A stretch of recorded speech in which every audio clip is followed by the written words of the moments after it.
Imagine setting up camp in the Alaskan wilderness, surrounded by the breathtaking beauty of Glacier Bay National Park, only to vanish without a trace, leaving behind your boots and hat in a gully half a mile away. This is the baffling and deeply unsettling case of Kevin Robert O'Keefe. I'm Hazel, and welcome to Missing 411 Uncovered.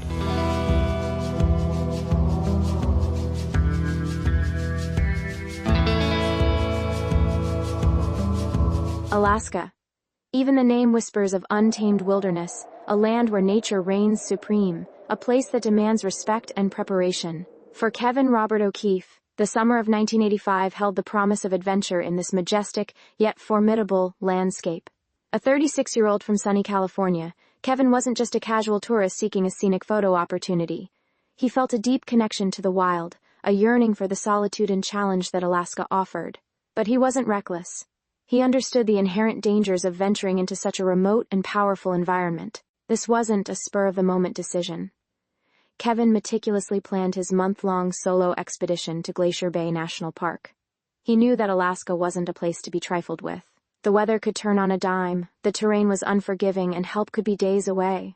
So Kevin took a crucial step that speaks volumes about his character and his understanding of the risks involved. He enrolled in a survival course specifically designed for Glacier Bay National Park. Think about that. He actively sought out the knowledge and skills necessary to navigate this challenging environment safely. This wasn't someone heading into the wilderness unprepared. This was a man who wanted to meet the wilderness on its own terms, with respect and a solid foundation of knowledge. This survival course wasn't just a weekend seminar, it delved into the specifics of Glacier Bay. The unique challenges posed by its glaciers, its unpredictable weather patterns, and the potential for encounters with wildlife. Kevin learned about navigation in areas with magnetic anomalies, how to build emergency shelters in icy conditions, and crucial first aid techniques for the wilderness. He absorbed this knowledge, eager to equip himself for the adventure ahead. He understood that being prepared was the key to not just surviving, but thriving in this demanding landscape. This wasn't a man who underestimated the toughness of Alaska. He embraced the challenge with careful planning and a commitment to self-reliance, and his preparation didn't stop at the classroom. Kevin meticulously gathered his gear, ensuring he had high-quality equipment that could withstand the harsh conditions. He packed ample food supplies, knowing that resupply wouldn't be an option. His compass was a reliable tool, his books a source of both knowledge and comfort during long solitary nights. His tent was chosen for its durability and ability to withstand strong winds and rain. Even his flashlight was likely a heavy-duty model, essential for navigating the long hours of darkness in the Alaskan autumn. Kevin was setting himself up for a challenging but hopefully rewarding experience, one that spoke to his adventurous spirit and his respect for the power of nature. Little did he know, his meticulous preparation would ultimately be overshadowed by a mystery that continues to baffle us to this day. Then, less than 3 weeks into his planned month-long solo trip, something incredibly strange happened. Something that continues to baffle investigators and fits the eerie patterns of Missing 411. Kevin had all the right gear: food, compass, books, a sturdy tent, a flashlight. His chosen location, Muir Inlet near Wolf Point, was surrounded by dramatic cliffs and glacial waters. He was well prepared, yet he seemingly vanished into thin air. The date was October 8, 1985. National Park rangers on a routine boat patrol stopped by his campsite. What they found was immediately concerning. His tent was there, partially collapsed, but his sleeping bag, foam pad, and personal items were scattered outside, almost as if he'd been suddenly interrupted. What could have caused him to abandon his essential gear like that? The tide had come in, washing debris to the edge of his camp, indicating some time had passed, but there were no signs of a struggle, no overturned equipment, no broken branches, just absence, and most chillingly, no sign of Kevin. The rangers initially thought he'd gone for a walk, but when they returned the next day, with a team of 4, Kevin was still gone. His camp remained untouched, no animal tracks, no blood. Nothing to suggest a typical wilderness accident. Where could he have gone? 2 days later, on October 10th, the search intensified. A floatplane scanned the vast landscape from above. Boats patrolled the icy coastline. Rangers called his name, their voices swallowed by the Alaskan silence. Then, a crucial discovery about half a mile away. Down in a gully, hidden from his campsite, search dogs found his boots and a knit hat. Think about that. an experienced hiker in rugged Glacier Bay. Removing his boots? What could possibly explain that? But the strangeness doesn't end there.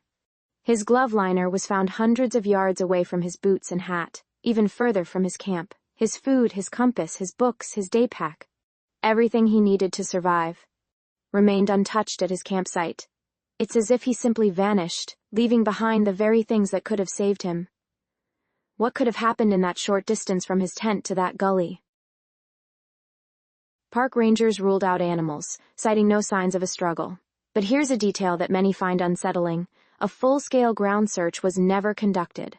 They flew over, they patrolled by boat, but they didn't venture deep inland where his boots and hat were found. Why the limited search? What were they afraid of finding? Let me know your theories in the comments below. I'm really curious to hear what you think. To try and make sense of this, let's consider Kevin himself. Friends and family described him as an experienced and respectful outdoorsman, not one to take unnecessary risks. This paints a picture of a thoughtful individual. So, what could have led to this incredibly perplexing disappearance? One possibility is disorientation due to the rapidly changing weather in Glacier Bay.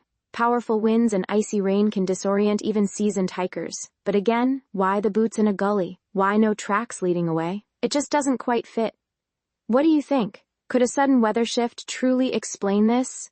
Another, more unsettling thought is a possible encounter with another person. While rare violent incidents have occurred in national parks before, like the tragic murders in Denali back in 1981, could Kevin have encountered someone with ill intentions? It's a sobering thought, and while there's no evidence, it's a question that lingers. And then, we enter the realm of missing 411. The illogical placement of belongings, the lack of tracks, the sudden vanishing. These are all hallmarks of this strange phenomenon documented by David Paulides. It's as if some individuals simply vanish without explanation. Adding to the strangeness is the reported absence of wildlife around Kevin's camp. No tracks, no scavengers, an eerie silence in the wilderness. Could this be connected? Some missing 411 researchers suggest unusual electromagnetic activity or other unexplained factors might play a role in these vanishings. Could Kevin have stumbled into something truly beyond our understanding? So, what do you think happened to Kevin Robert O'Keefe in October of 1985? Was it a tragic accident, a chance encounter, or something far more mysterious? Glacier Bay holds its secrets tight, and Kevin remains missing to this day, a haunting reminder of the wilderness's power and its many unanswered questions. We've reached the end of our exploration here on Missing 411 Uncovered. I'm Hazel, and thank you so much for joining me as we delved into the perplexing case of Kevin Robert O'Keefe. Your curiosity and engagement mean the world to me. If you enjoyed unraveling this mystery with me, please hit that subscribe button and join our community of fellow mystery enthusiasts.